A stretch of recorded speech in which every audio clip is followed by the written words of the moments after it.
Hey guys, welcome back to CFL Central, CFL content for the fans, by the fans. We got our Week 8 preview today.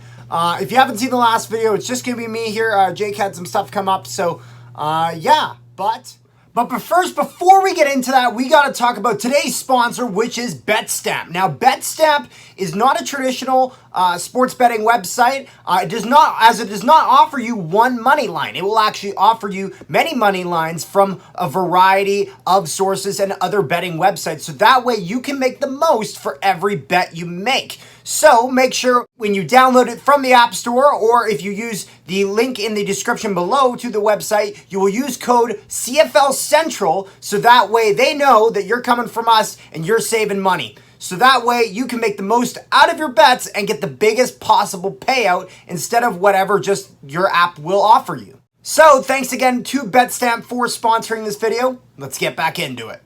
Alrighty, so now with that out of the way, we got our first matchup of the week, which is going to be the Montreal Alouettes and the Hamilton Tiger Cats. So, bit of an interesting start for both those teams, with the Alouettes having a bit of a stronger performance now going into the mid part of the season, and the Ticats mainly kind of just starting to get their foot off the ground. And the question is are the Ticats going to be able to do enough to actually win this game against the Alouettes? The Alouettes had, a decent game last week. Trevor Harris had a decent performance. However, I'm actually going to go a little interesting. I think the Ticats are going to get this with them at home and getting their first win at home and being a little bit more rejuvenated from that.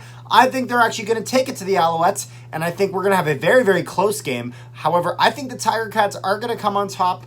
So a little bit of a shot in the dark one. I wouldn't necessarily be throwing money on this game. I actually think it could go anywhere in that sense. So not a game I'd bet on, but, if you want to, by all means. But then our next game of the week we got is the BC Lions versus the Saskatchewan Roughriders.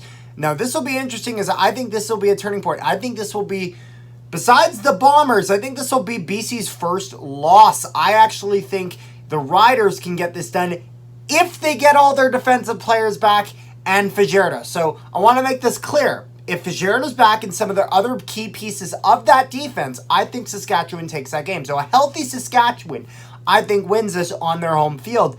As what we saw last week, even though it was on home field, it was not even remotely close to the Saskatchewan Roughriders that we know and we don't love. I say that as a Bomber fan. However, it's very, very possible that Nathan Rourke could have a complete bounce back game and really silence Mosaic Stadium. So I think this game can really go either way. It really depends on the injury situation in Saskatchewan and which of those players are healthy and which are not.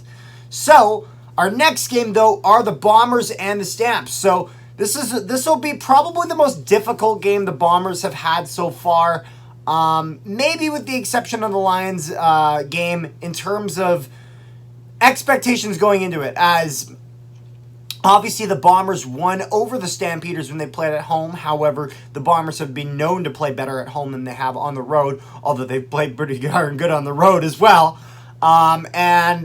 This will be a bit of an interesting challenge. So there's 5 main CFL analysts that will do their weekly predictions, and it's funny, the Stamps are actually the favorite by as far as they're concerned. 3-2 have the Stamps over the Bombers. Now, I think it's entirely possible that the Stamps could win this game.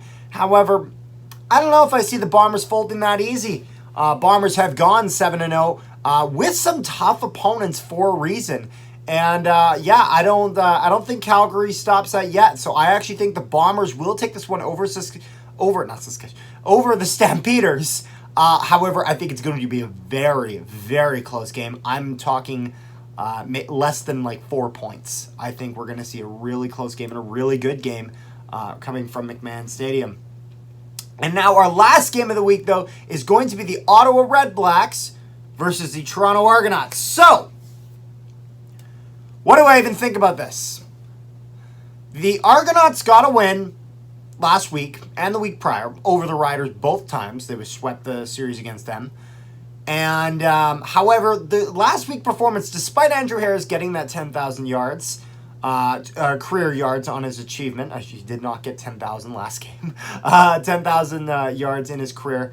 And despite that milestone that he's achieved, and Bethel Thompson playing better, I'm not sure, like, the Red Blacks got to win eventually. It has to happen. However, yeah, I just can't see it happening against Toronto. With the way that Bethel Thompson played that last game, not necessarily being amazing, but it's better than Caleb Evans has been playing. And overall, I just think Toronto has fixed some of their issues, but not all of them. And Ottawa is still very much hurt from Jeremiah Mazzoli being out and injured. So I actually think the Argonauts are going to take this one. I think Red Blacks will put up another valiant fight, and I sadly think they're going to fall once again. However, what do you guys think is going to happen this week? Make sure you guys comment in the comment section down below. Make sure you guys like, share, subscribe if you haven't already. And yeah, I'll see you guys next time.